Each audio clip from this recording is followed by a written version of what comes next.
நீ ஒரு புதிய கல்விக் கொள்கைன்னு சொல்ற, அதுல என்ன இருக்குது? என்ன இருக்குது? 10ஆம் வகுப்பு 12ஆம் வகுப்பு அந்த இடத்திலேயே என் பிள்ளைகளுக்கு மன முதிர்ச்சி இல்ல. தேர்வுல தோற்றுட்டா தற்கொலை பண்ணிருதா இல்லையா?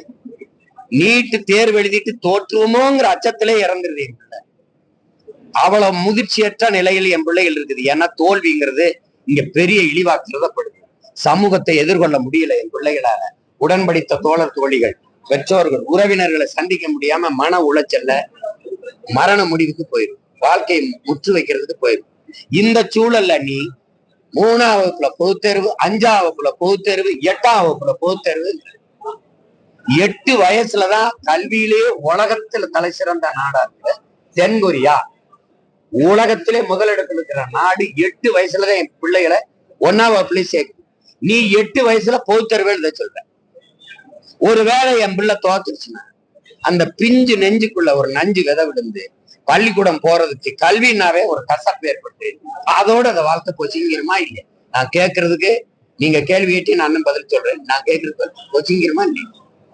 12ஆம் வகுப்புலயே தோத்தா என் பிள்ளை தாங்க முடியலைன்னா 3ஆம் வகுப்பு, 5ஆம் வகுப்பு, 8ஆம் வகுப்பு என்ன அவங்களுக்கு என்ன ஆயிடுச்சு? இத்தனை வகுப்பு என் பிள்ளைகளுக்கு வைக்கிறேன். நீ இந்த நாட்டை ஆளுகிற இந்த அமைச்சர் பெருமக்கள், இந்த பிரதமர்கள், இந்த அமைச்சர்கள் எல்லாம் மருத்துவமா நீட் எழுது, நீதிபதியா தேர்வு எழுது, அதான் இது எழுது, எல்லாம் எழுது, IAS IPS தேர்வு எழுது. இந்த பிள்ளைகளா 8ஆம் 9ஆம் எல்லாத்துலயும் தேர்வு எழுது. நீ என்ன தேர்வு எழுதுற? நீ வா, நம்ம ஒரு நீட் வைப்போம், நம்ம ஒரு சிலபஸ் பொது பாடத்திட்டம் வைப்போம். நான் சட்டமன்ற உறுப்பினர் ஆயிட்டேன், அது பிரச்சனை இல்லை. நான் பாராளுமன்ற உறுப்பினர் ஆயிட்டேன், அது பிரச்சனை இல்லை. ஆனால் அதிகாரத்துக்கு அமைச்சரவையில் அமைச்சராகி ஆளுமை செலுத்தணும், நிர்வாகம் செய்யணும்னா அதுக்கு ஒரு தேர்வு, ஒரு தேர்வு. உலக இலக்கியம், வரலாறு, பொருளாதாரம், வேளாண்மை, சூழியல் இதெல்லாம் சேர்த்து ஒரு பாடத்திட்டமா வச்சு இத படிச்சு ஒரு தேர்வை வச்சு அதுல தேர்ச்சி பெற்றவன் அதிக மதிப்பெண் வாங்குறவன் பிரதமர். அதிக இது பண்றவன் உள்துறை அமைச்சர்.